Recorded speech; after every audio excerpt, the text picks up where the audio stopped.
this email? What does it mean? Communication is the imparting or exchanging of information or news. The single biggest problem in communication is the illusion that it has taken place. Conversation is the oral exchange of sentiments, observations, opinions, or ideas.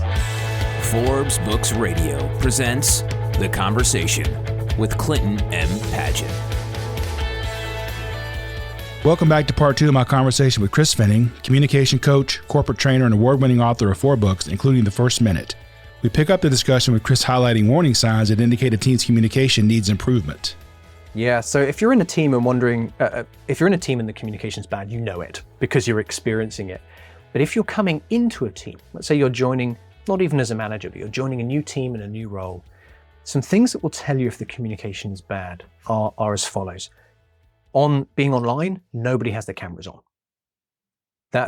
Unless you're working in a super secret environment and you've got stuff on the wall behind you that you don't need people to see, which you shouldn't have if it's that secret, cameras on is a far better connection. If everybody has cameras off, then everybody's taken a step back from the meeting. Bad hair days or no, if everyone's cameras off, that's an immediate sign that something isn't great. If there's a lot of email forwarding without good, clear introductions. So instead of me saying, hey, Clint, I'm forwarding you an email. Here's why. Here's a quick summary of what's going on, and here's what I'd like you to do with it. That's me helping you not have to read through 20 emails to work out what on earth's going on. Whereas a bad sign is FYI, or just a blank forward, or hey, can you look at this?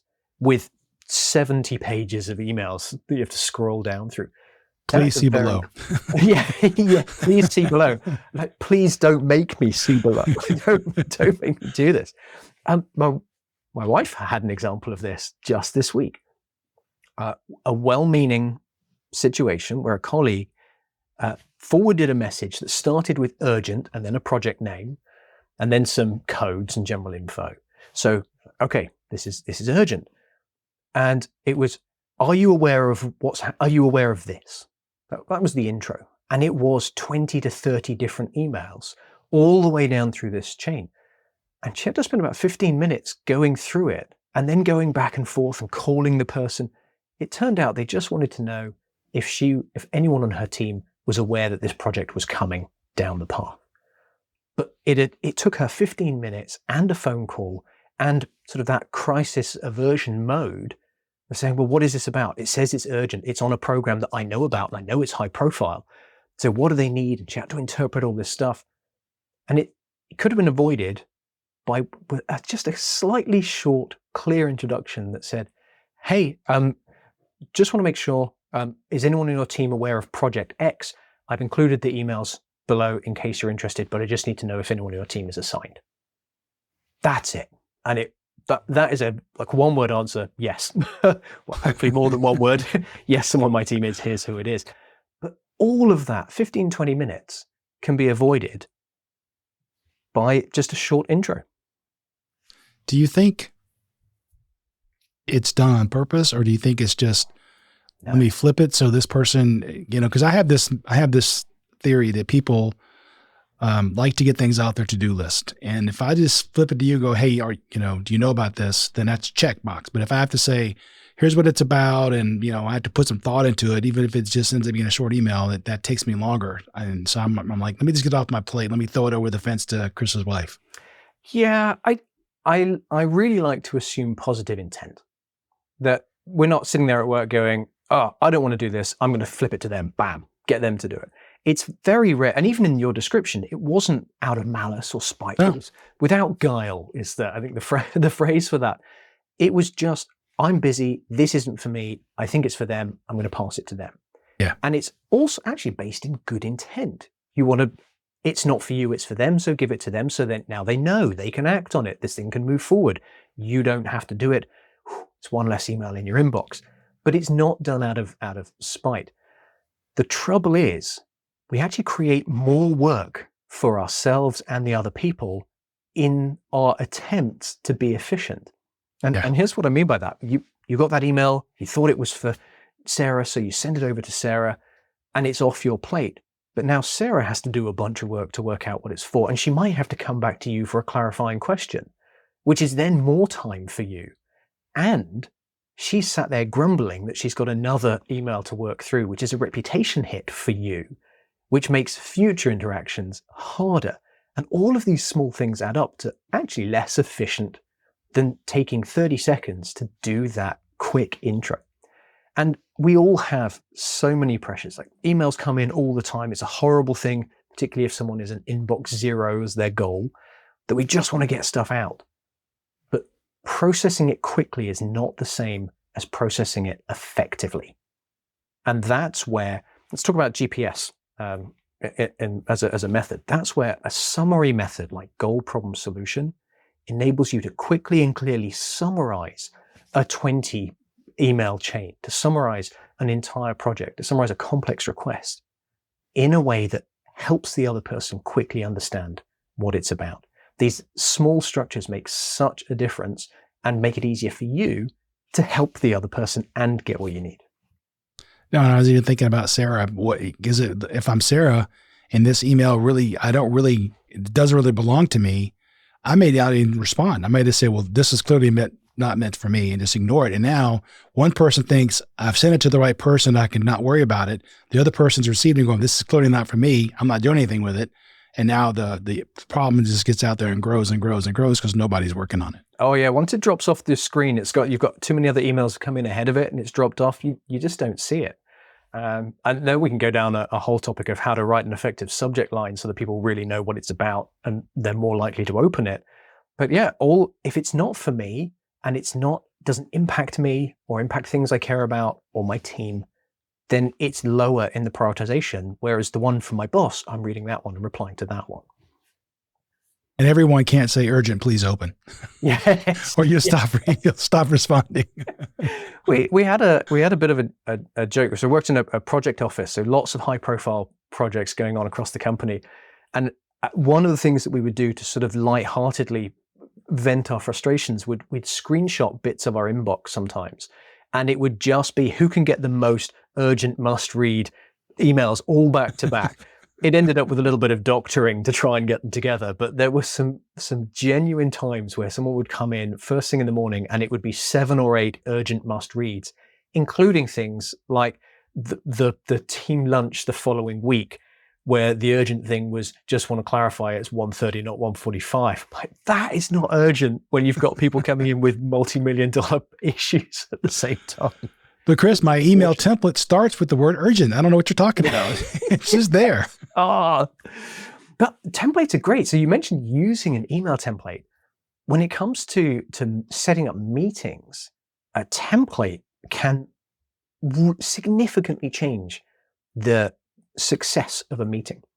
If anyone is able to set up a template that every time they click new meeting, it includes 3 bullet points. What is the topic? What is the purpose? And what is the output? Just as 3 labels. If that can be the template, you're prompted to say the topic of this meeting is. The purpose of this meeting is to come up with ideas, review the issue log, decide this, solve a particular problem. And then the output is, by the end, we will produce a decision, a list of ideas, an updated budget, whatever those things are. If you can create a template so that it's in front of you, you are far more likely to write an informative, structured meeting invitation. Other people know what it's about, and you've written the introduction to your meeting. So you're ahead and are better planned when you're jumping from back-to-back meetings just by doing templates. So I'm a big fan of templates in some situations. And we're back to my favorite number of 3. Yeah, or 3s. I love a good 3. Everything has a 3 if I can.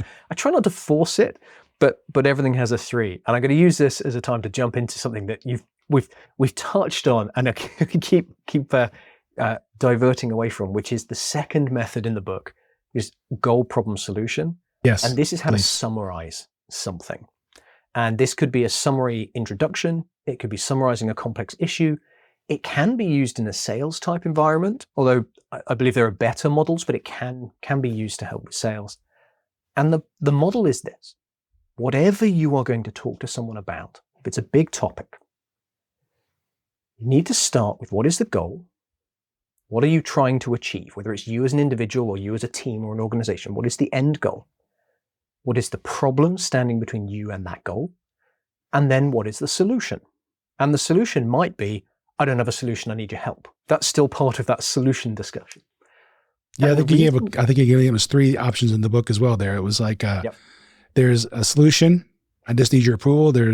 I have a choice of solutions, I need your help. And there's one, I don't have a solution at all, I need your help with that. So exactly, yeah. You haven't got a solution, you're in the process of working on a solution, or you've done the solution and you're reporting out on it.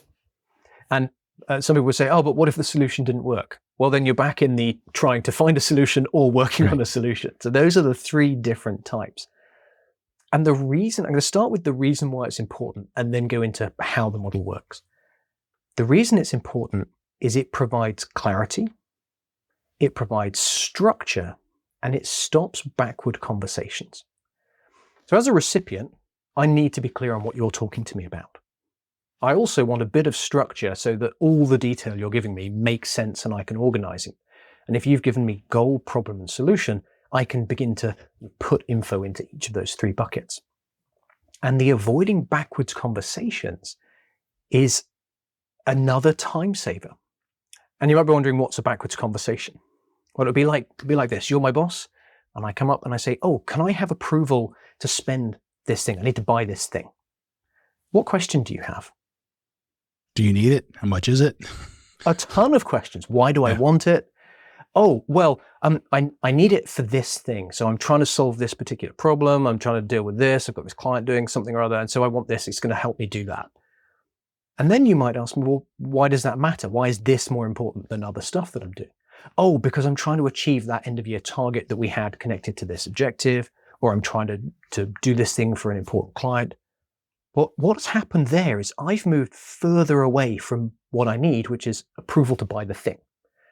And the further away from that I move, we start to unpick the whys and the what fors, and well, what have I tried, and are there any other options? And we're moving further away from the solution, more into the history, and we're moving backwards. Right. Whereas if I start with the goal, hey, Clint, I'm trying to help us hit that Q4 objective that we have for this year. The problem is I'm missing some information connected to this client. What I'd like to do is buy a database that I know is available online. Can I have the budget to be able to do that? I've told you where we're going. I've told you why I can't get there and what I want to do about it. And now we're talking about the solution, which is a forward-focused conversation.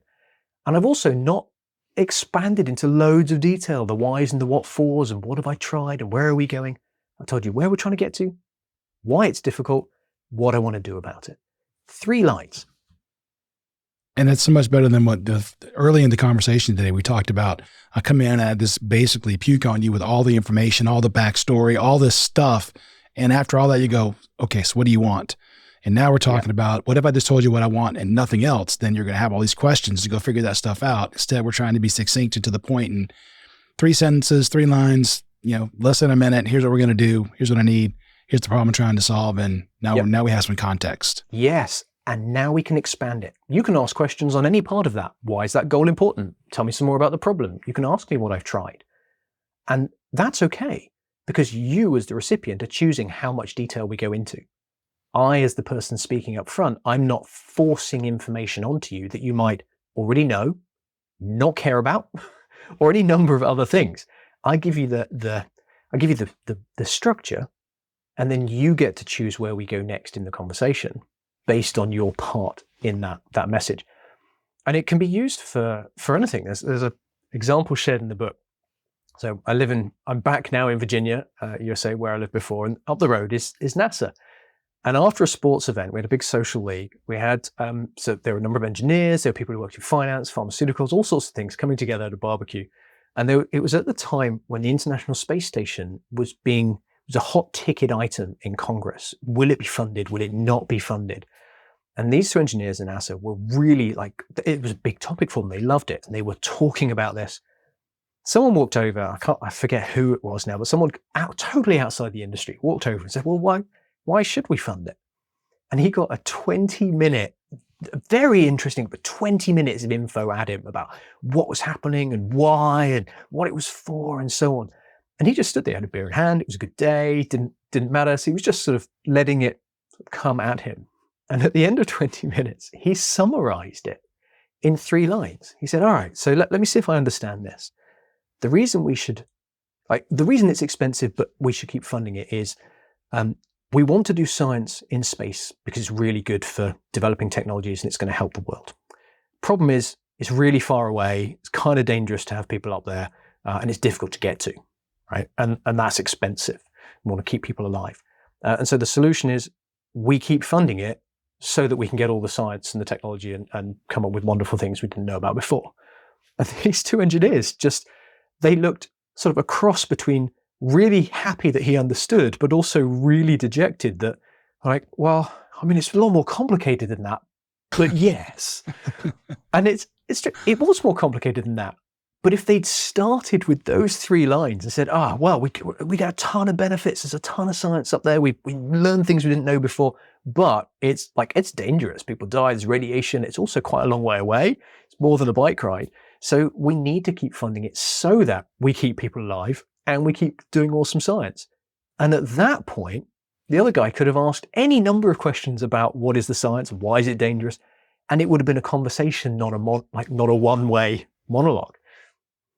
I don't know if you had it in the UK, but in the US, back when I was a kid, they had Tang, T-A-N-G, which was an orange drink that supposedly was created for astronauts. So, I mean, this stuff is important, right? We don't have Tang. Yes. Without Yeah. Forget Velcro.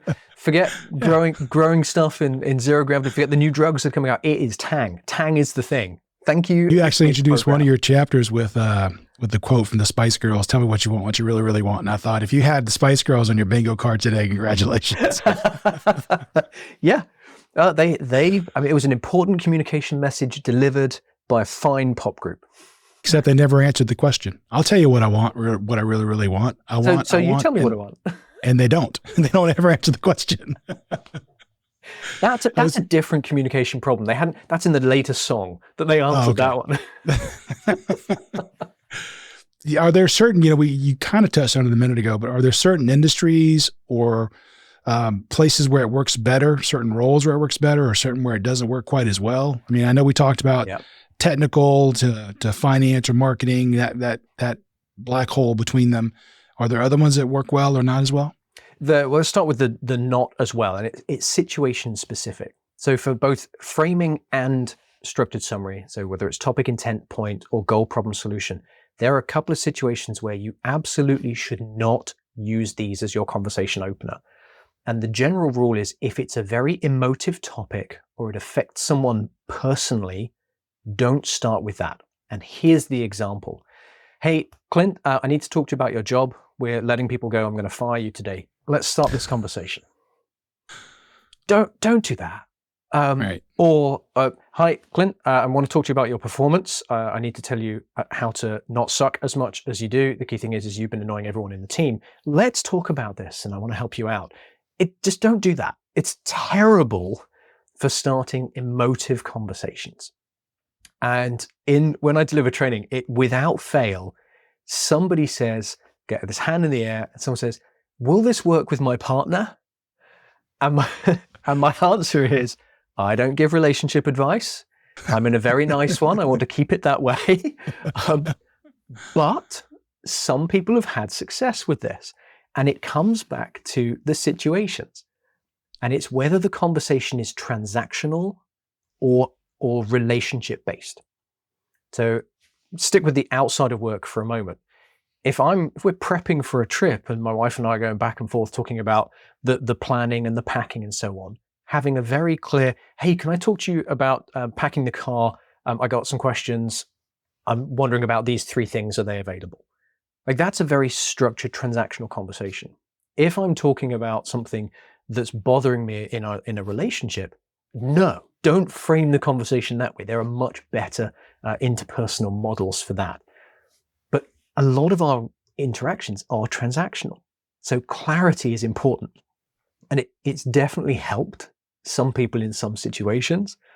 But when you're at work, if it's an emotive topic or there's a high impact to someone personally, that's when not to use these things. Yeah, I think even in the book you talk about going back to the workplace. Do you have time for this conversation? Or that's the nice thing about keeping it down to a minute is at the end of that minute, you could say, do you have time to talk about this? Yes. At least now they've got what they need to know. Yes, I do, or no, I don't. Yeah, it's I call it a validation checkpoint. And it's a time check, actually. There's two. There's a time check and a validation checkpoint. Used an example earlier of grabbing you in the corridor. Hey, Clint, I really want to talk to you about something. And I give you the topic, the intent, and the point. And then I can say, hey, do you have time to talk about it now? And you then have the option to say yes or no. Because if I've caught you on the way to the restroom, you don't have time to go into my 10-minute conversation, or you're going to a meeting, or whatever it happens to be. Yeah. You need to move on and get to that. So if I trap you in a conversation by starting to talk and just talking at you without giving you that question of, hey, do you have time to talk about this now? If I don't give you that option, you are then in an awkward social position of, how do I get out?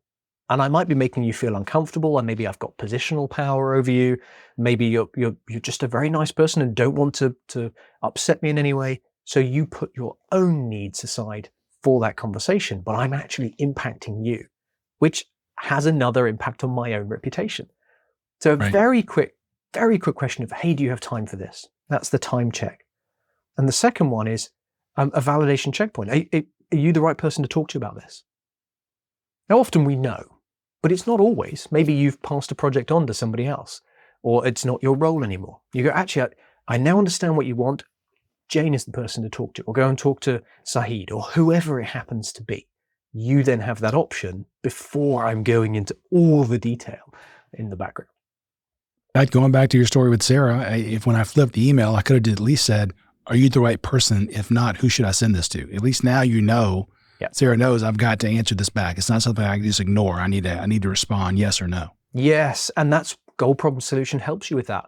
Hey, Emma, I'm trying to do this. I'm stuck with this. This is what I want to do. Are you the right person to help? Can you help me with this? You've given a 3-line summary and then a validation point, and she's got enough information to either say yes, she's the right person, or no, she's not the right person, or she's got enough info to say, I need to understand this part a little more before I can answer you, which is an important part of making sure we're clear and understood in our communication. 3 lines, goal, problem, solution, with the 4th line of that validation gives you 3 very distinct paths for where that conversation can go.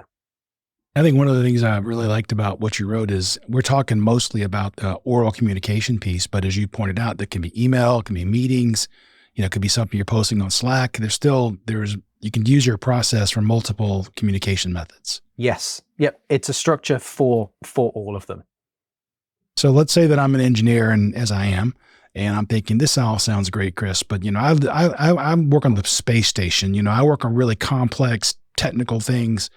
I can't summarize all this in a minute. How would you respond?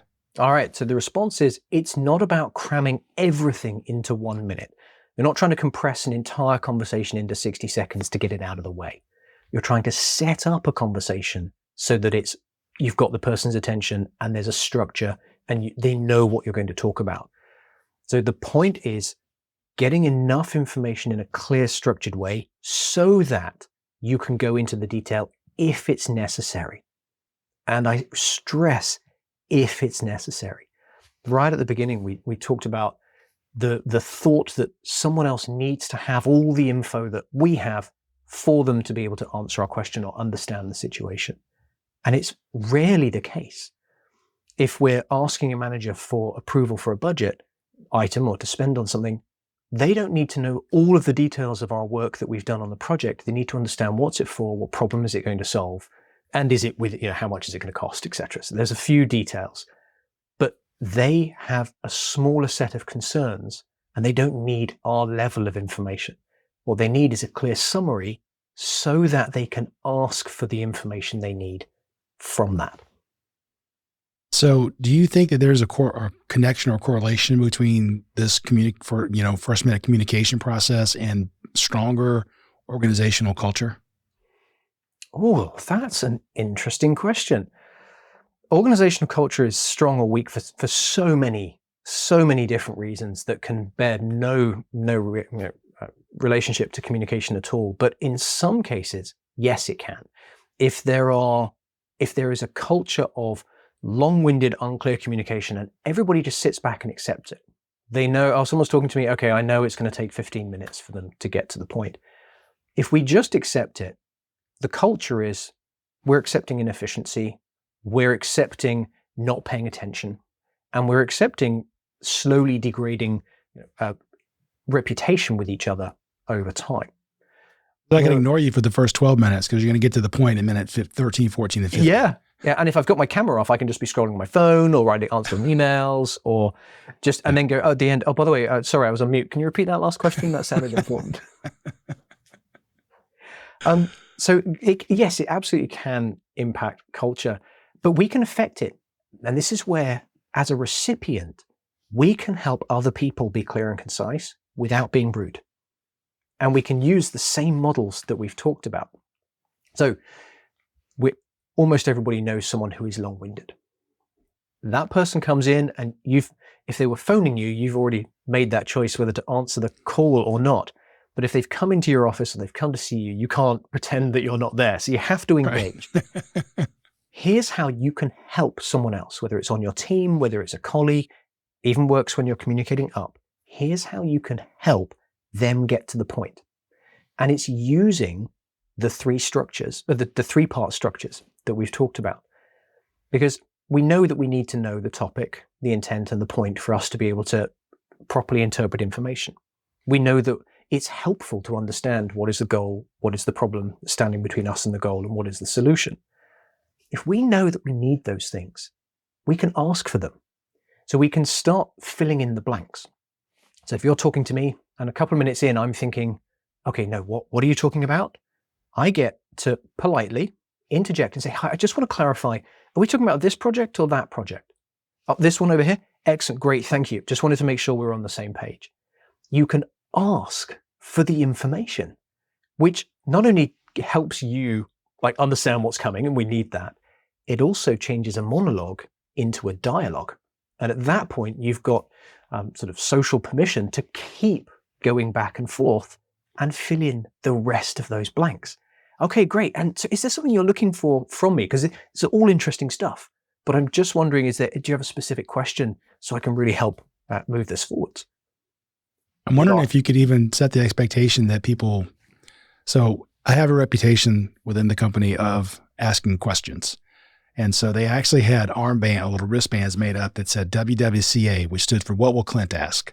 And basically they know when they come to me, I'm going to ask questions. And so you better have those answers ready or you're going to have to go away and come back. So what I can see in this situation is my armband says GPS, but basically it's, I'm going to come in as you start talking. I say, let me stop you 1 second, Chris. So just so I have a framework to work within, and I would ask the three questions: what is the goal? What is the purpose? What, blah, blah, blah. What's the solution you're looking for? And I can then force him to give me that. And then we can go into all the gory details. Yes, you can. And you can do it in a way that's not only supportive, but it's career beneficial for the person you're talking to as well. So a common objection is, well, that's really structured and it's not, I feel awkward telling my team how to talk to me. And there's a way that you can set that up, which is beneficial for everyone and polite. And I did this with my teams. I was working in an insurance company. It was a case of we all have a dozen things we're working on, and you need me to help you with certain things. So when you come to me, so that you get my attention, so that I can quickly help you with what you want, if you can start with a 30-second intro that gives me these things, that will answer the questions I'm going to ask anyway. It will also help me focus on the thing that you need. And when I understand that, we can get to the outcome you want a lot faster. So can you help me be able to help you? And I just need these three things up front. And once you've asked them that, you then have that social contract to be able to say in that next conversation, hey, just going to stop you for a moment. I haven't got the three things I was looking for at the start. Can you help me with those? And then you're giving yourself that intro that helps set you up for success.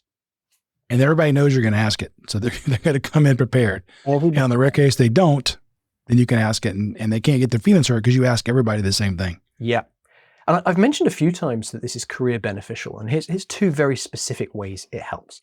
If we go back to that situation where the big boss has asked a question, what's the status update of your project? Well, status updates can be a laundry list of work done. It can be all sorts of details. Or you can answer by saying, well, our goal is to ship the code 2 weeks on Friday. One of the problems we've been facing is a couple of team members are off sick. What we've done about it is brought someone in for the next team and we'll be on track to deliver on time. Goal, problem, solution. Really clear update. Took 20 seconds and that person's going to go, gosh, I want all my updates from you in the future. So very useful there. And then the second time it's useful is in interviews. A common method for interviews is the STAR technique. So, was it situation, task, action, and result? Whereas if you use goal, problem, solution, you can outline an entire scenario and then spend your time talking about the solution. So any question where it's a case of, well, give me an example of a time when, or how did you deal with this situation? You can answer it with, well, I or my team were trying to do X. That's the goal. Our goal was to do this. A problem we faced was a client added 15 extra requirements just before the end. What I did about it was, and then you're talking, you've set everything up in just a couple of lines without needing loads of context. And then you can talk about all the great things that you did. Very helpful for interviews, which are, we like interviews to go well. We do. On both sides, actually. Yes. So you kind of gave the NASA example. Is there more of a business one? Do you have like a favorite story of where somebody was maybe long-winded or wasn't using these techniques and they started using them and they saw this great result and they just couldn't wait to talk to you about it? Yes. Yeah. There was a junior project manager on my team and we had a very tough boss, not tough bad, but just had worked in a certain way, had very high expectations. They were under incredible pressure. And so everything had to be really, really on point. And she asked tough questions. This junior project manager would spend 5 hours prepping for a status update on the projects and programs. And it would be a real cause of stress. And they didn't go well because she was having backwards conversations. And the further she got away, she wasn't using goal, problem, solution. She was giving detail or talking about a particular problem, and it began to be unpicked, which meant this very public project status update became sort of the focus was on her. She felt very much under the spotlight and could never find the right answer, could never be prepared enough.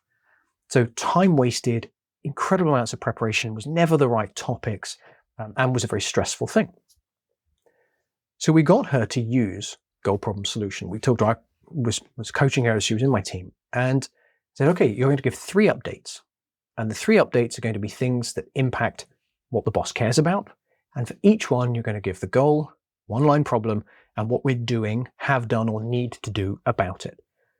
And she would give 3 bullets updates and finish with a question, which is, what would you like to hear more about? And her preparation went down to between 30 minutes and an hour to make sure she had the right things and enough supporting evidence if necessary. And then she wasn't trying to guess what the big boss cared about.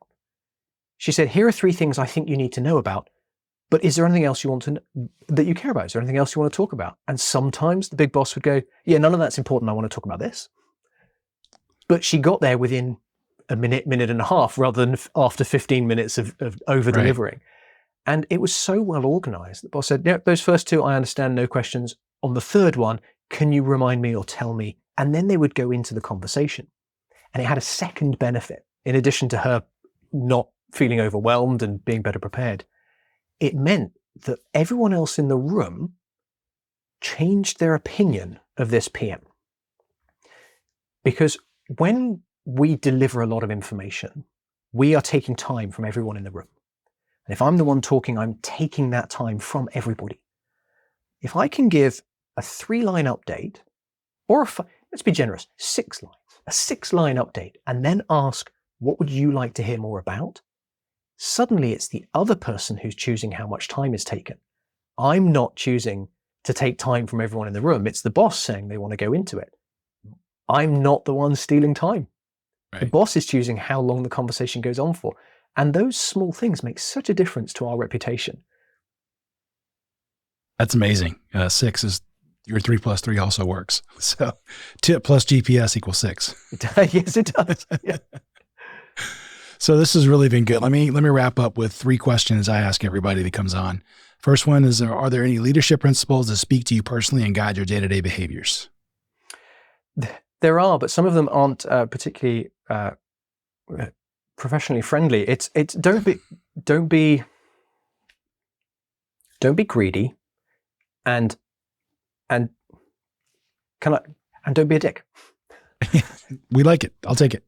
Because if you can guide yourself with those things, don't be greedy with time, with what you want from things. Be generous instead. So be generous and be kind is probably a nicer way to do it, but it's a little vaguer.